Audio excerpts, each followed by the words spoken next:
Bom, a primeira coisa que a gente vai fazer é criar a nossa pasta do projetinho da tabela.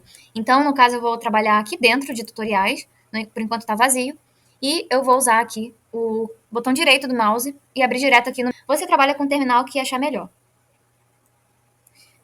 Aqui eu estou usando o PowerShell, você pode usar o Git Bash, você pode usar o terminal direto do VS Code que eu vou fazer daqui a pouco. Mas vamos lá. Eu vou criar meu diretório tabela periódica, usando o tracinho aqui para fazer a separação legal nas boas práticas. E eu vou dar o code tabela periódica,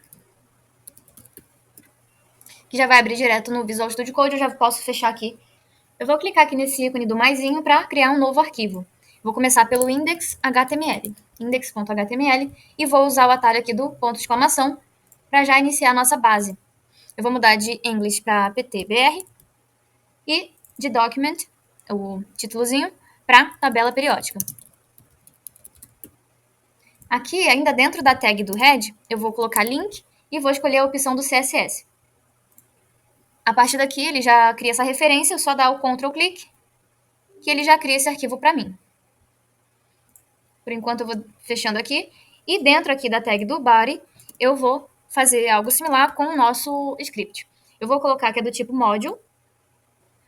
E aqui dentro do atributo src, que é a fonte, eu vou fazer igual do style css. E no caso, eu vou colocar aqui script.js e vou dar o Ctrl click para criar esse arquivo para mim também. Por enquanto, eu vou fazer só esses três, tá? E a partir daqui eu já vou começar a trabalhar pelo terminal do VS Code. Eu vou dar o atalho Ctrl J. E agora eu vou transformar essa pastinha aqui num repositório Git local. Eu vou dar o comando git init, que é para inicializar. Esse comando vai criar uma pastinha oculta de nome .git, que vai guardar o histórico do nosso projeto. Agora eu vou adicionar todas essas alterações, então eu vou colocar git add, ponto, que são todos os arquivos, e vou fazer o meu primeiro commit, git commit flag m, iniciando a estrutura do projeto. Aqui mostra para mim que eu criei o index, o script e o style. E agora eu vou lá para o navegador para criar o repositório no GitHub. Aqui eu vou clicar no botãozinho de New e vou dar um nome igual à minha pasta criada agora há pouco. Então, tabela, tracinho, periódica.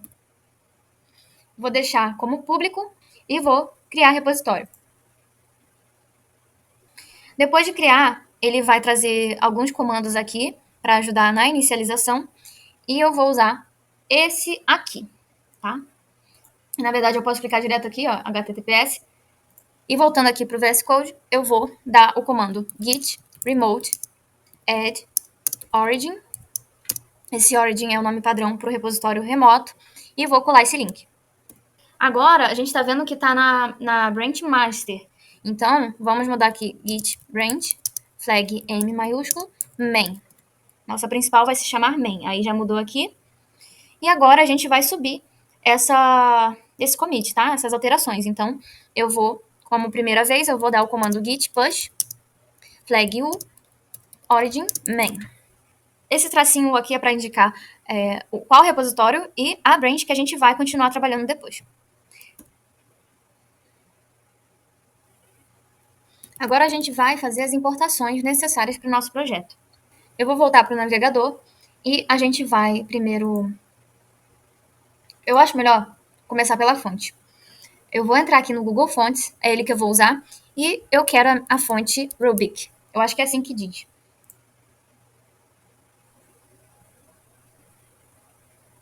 Eu vou clicar no botãozinho de Get Font, Get Embed Code, e eu vou escolher a opção aqui de Import.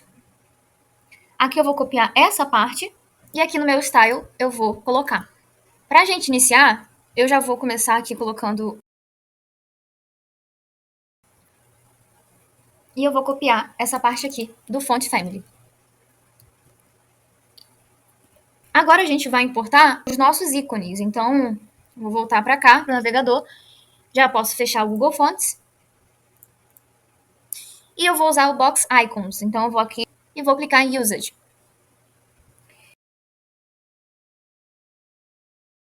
Eu vou usar esse aqui. E aqui no meu index.html, dentro da tag head, eu vou colar. Muito bem. Agora, a gente vai fazer as importações da API. Quanto à API, eu vou trabalhar com essa aqui, no caso aqui com o endpoint elementos, só que ela me incomodou um pouquinho pela seguinte razão. A estrutura das propriedades aqui, tipo assim, com maiúsculo, espaço, acento e mais algumas outras coisinhas que para mim me incomodaram. Então, o que eu fiz? Vocês podem pegar direto daqui e trabalhar da forma que está. No caso aqui, para essas aqui que estão com separação, usaria o colchetes, né? Fiz umas modificações e eu vou criar aqui direto no meu projeto um arquivo elements JS.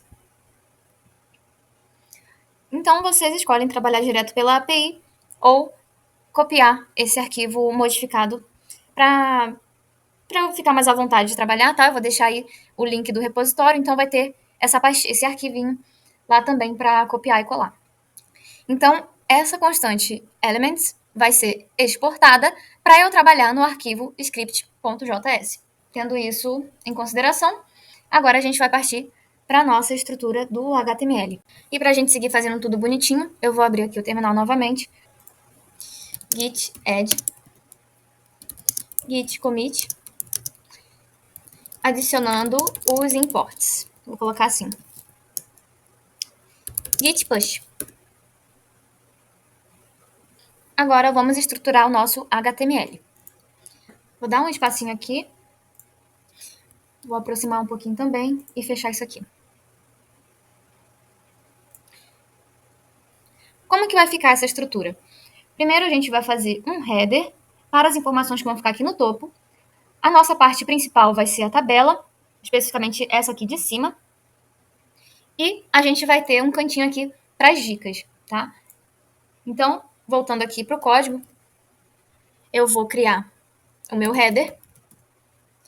Dentro do meu header, eu vou ter o cantinho dos botões. Então, eu vou criar uma div btn. E também vou ter a minha lista com a legenda. Eu vou criar aqui a minha UL. Dentro de btns, eu vou criar os meus botões. Então, eu vou dar aqui um button com a classe btn. Duas vezes ele, porque vai ter um de modo claro e escuro e o outro de ocultar e exibir. Dentro do primeiro, eu vou criar a minha classe btn mode, que vai controlar o modo claro e escuro. E abaixo, btn visibility. Visibility. Vou falar assim. btn visibility. Melhor. Dentro de cada um... eu vou até adicionar aqui uma área label.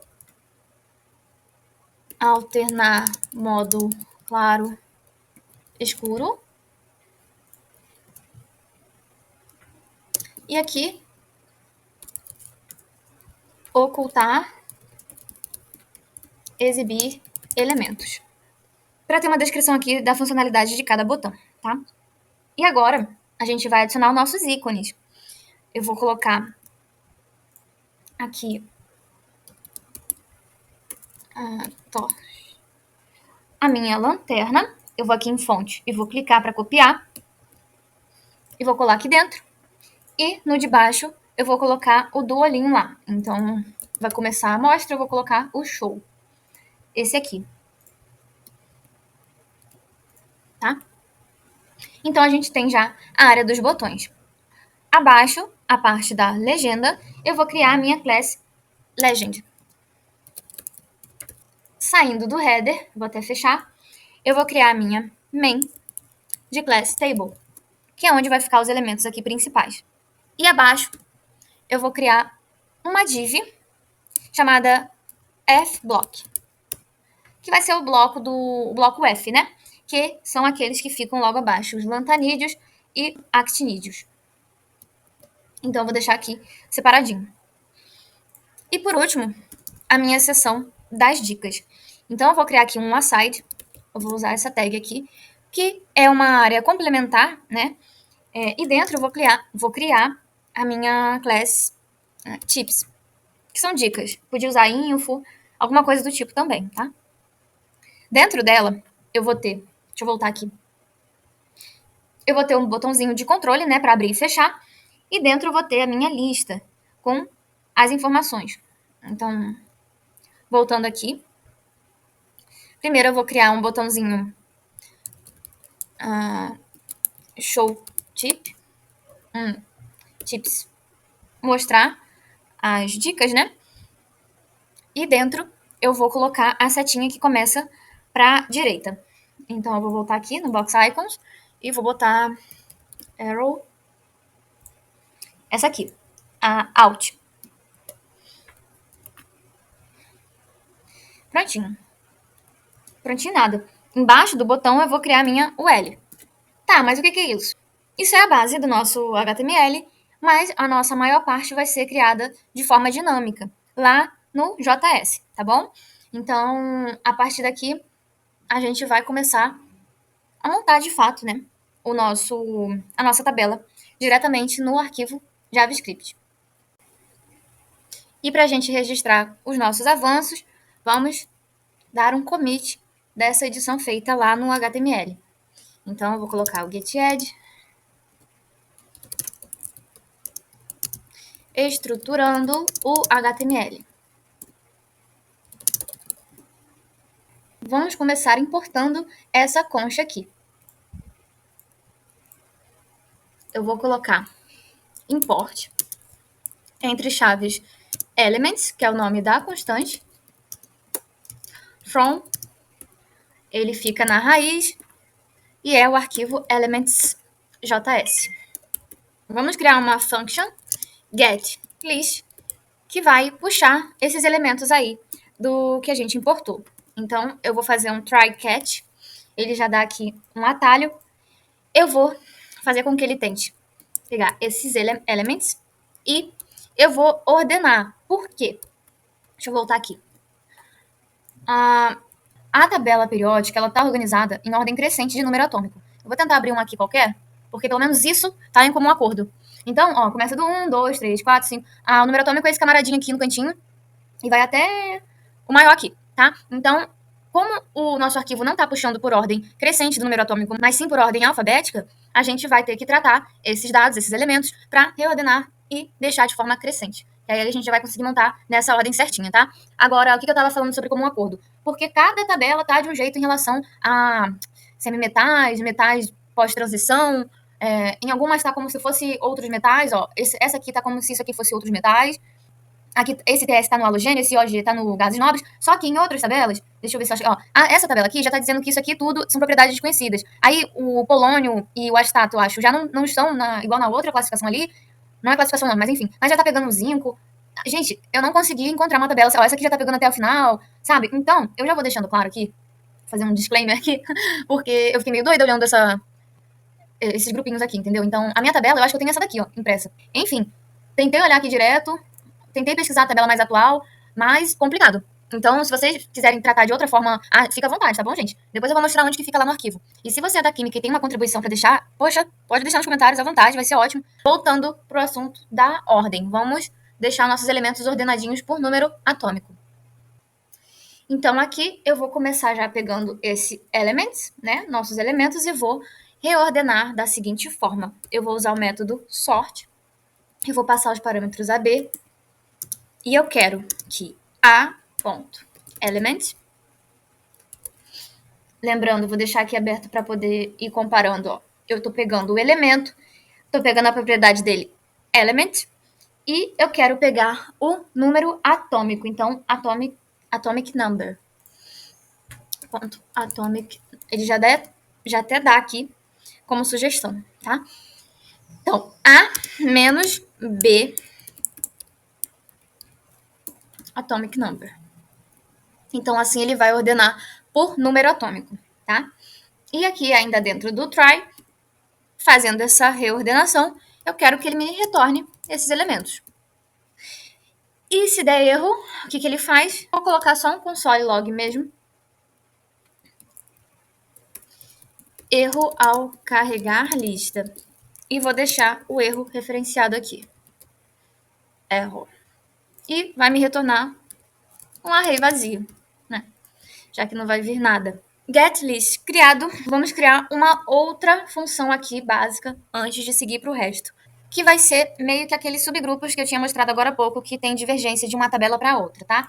No caso, eu tinha até deixado o nome block, só que block é a letrinha da distribuição eletrônica, então eu mudei para class, tá? Que são os actinídeos, lantanídeos, gases nobres, metais de transição. Então, olha como eles estão atualmente. Tem letra maiúscula, tem espacinho, tem acentuação, então tem til, tem C cedilha. Isso tudo a gente precisa formatar para que fique, por exemplo, metais de transição aqui, vai ficar metais, tracinho D, tracinho transical, por exemplo, tá? É isso que a gente vai fazer nessa função aqui. Eu vou dar o nome function format. O que eu boto? Vou colocar format class, porque é o nome que eu estou usando agora. E o meu parâmetro vai ser a própria class. E o que eu quero? Eu quero que ele me retorne essa class, só que formatada. Eu vou colocar aqui os métodos e depois eu vou explicar o que cada um significa, tá? Essa class normalize nfd replace. Vou passar uma regex aqui. Então eu vou abrir aqui, passar um intervalo de código de textos Unicode, que vai ser nossa palavra-chave, U0300 até o 0 1300 não, 1301 U0327. Fecha para todos, substitui por nada. E depois vai substituir qualquer espacinho, um ou mais espaço, toda vez que isso ocorrer, por nada, por um hífen, por um tracinho. E por último, to lowercase.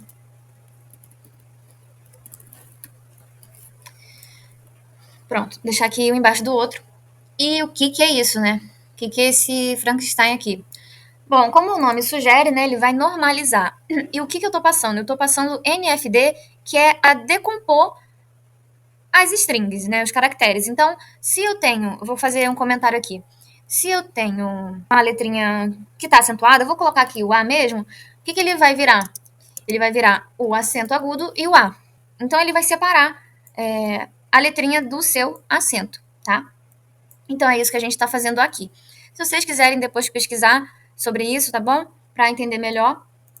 Mas aqui não é o foco.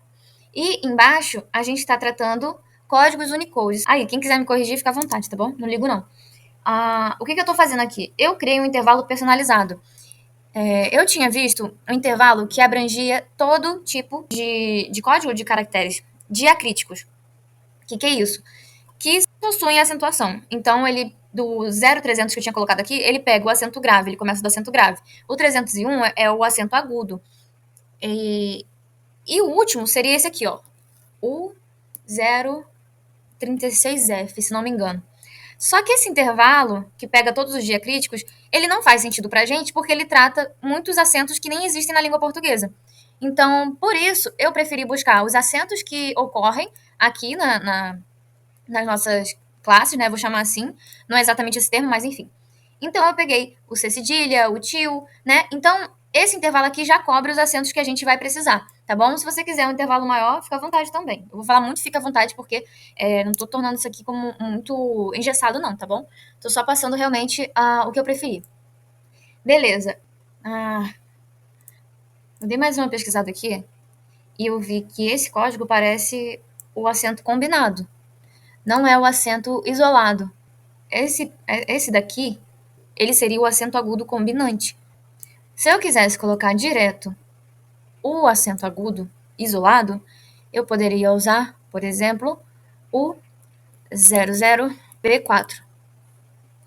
Como tá pegando, né? Porque essa aqui é a minha segunda versão, então já passou no teste esse intervalo aqui. A gente tá pegando, então eu vou usar esse intervalo mesmo. Tô com preguiça de trocar, mas em suma é isso, tá? É o código na versão do acento aqui. E essa parte de cima seria a decomposição dos acentos da letrinha. Mas enfim, tá pegando, eu vou deixar assim mesmo.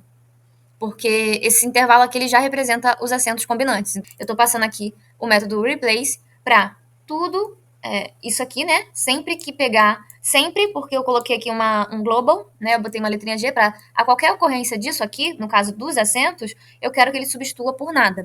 E depois de feito essa correção, essa formatação, na verdade, vai ainda sobrar os espaços. Então, todo espaço, tendo um espaço ou mais, sempre que isso ocorrer, sempre que encontrar um espaço, eu quero que ele substitua por um hífen, por um tracinho, tá bom?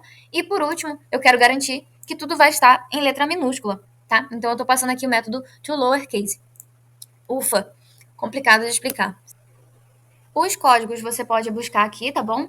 Então aqui tem um acento agudo, o 00B4. Aqui tem o circunflexo, mas eu acho que ele não aparece. Aqui tem o til. Mas enfim, eu vou deixar todos os links que possam ser úteis aí na descrição, tá bom? E aqui sobre o intervalo das marcas diacríticas. Cadê? Esse aqui que eu tinha falado, do 0300 até o 036F. Outra coisinha que a gente vai precisar formatar é a massa atômica. Por quê? Tem massa atômica aqui que vai ter o valor redondinho. A massa atômica, eu tô pegando o valor mínimo do intervalo aqui, tá? Eu vou trabalhar com o mínimo. Esse aqui, ele tá inteiro, por exemplo. Só que, deixa eu buscar aqui o sódio. Olha o sódio como já aparece. Então, eu quero que ele pegue a parte inteira, o pontinho, né? E eu quero que ele pegue as 3 primeiras casas decimais sem arredondar. Então, eu não vou trabalhar com pass float. Mas, se você quiser arredondar, tudo bem também. Ou se você quiser trabalhar com outra quantidade de casas decimais também, beleza. Mas eu quero que ele tenha até 3 casas decimais e sem arredondar, tá bom? Então, esse aqui não vai virar, por exemplo, 99, né? Ele vai ficar aqui 989. Beleza. Então, vou criar aqui uma function format atomic mass, e o meu parâmetro vai ser o próprio elemento. Eu vou criar uma constante aqui que eu vou chamar de num, de number, meu element, meu parâmetro, ponto element, que eu vou entrar aqui, ó, em element. Eu vou entrar aqui na massa atômica, no intervalo, e pegar o valor mínimo. É isso que eu vou fazer aqui. Element, atomic mass, range min. E o que eu vou fazer com isso? Se for o caso do número desse valor mínimo já se tratar de um inteiro, eu não quero que ele faça nada, então eu só quero que ele me retorne esse valor mesmo. Então, if number is integer, se esse número for um inteiro, me retorne esse número. Return num. Vou deixar assim nesse formato. Caso contrário, eu vou criar aqui uma constante num string, porque eu quero pegar esse valor e transformar numa string para poder brincar lá com o split e com o slice. Eu vou pedir para ele me retornar. Vou abrir aqui essas aspas especiais, que eu esqueci o nome. Eu vou passar o meu num string, split, o pontinho. Então, esse valor que tem número quebrado, eu quero que ele quebre no ponto. E eu quero pegar a primeira parte dele, que é a parte inteira. Então, o primeiro valor começa em 0. A primeira parte. Depois de pegar a primeira parte, eu quero que ele me dê o pontinho, né? E pegando a segunda parte, então fazer de forma similar aqui, ó, num string, split, no pontinho. Agora, me passando a segunda parte. 1. Porém, eu vou passar o slice, começando do primeiro, e pegando 3 casinhas, tá bom? Então, vai ter a parte inteira, o pontinho e até 3 casas decimais depois dele, beleza? Então, pronto, temos essas 3 funções aqui iniciais. Uma que eu pego a minha lista de elementos, a segunda que eu vou formatar a minha classe para deixar sem acentos e sem espaços, e a minha massa atômica formatada também, para até 3 casas decimais sem arredondar. Na verdade, a gente pode até melhorar isso aqui, e em vez de deixar o split aqui, a gente vai tratar direto aqui na constante. Que assim fica mais bonitinho e compacto.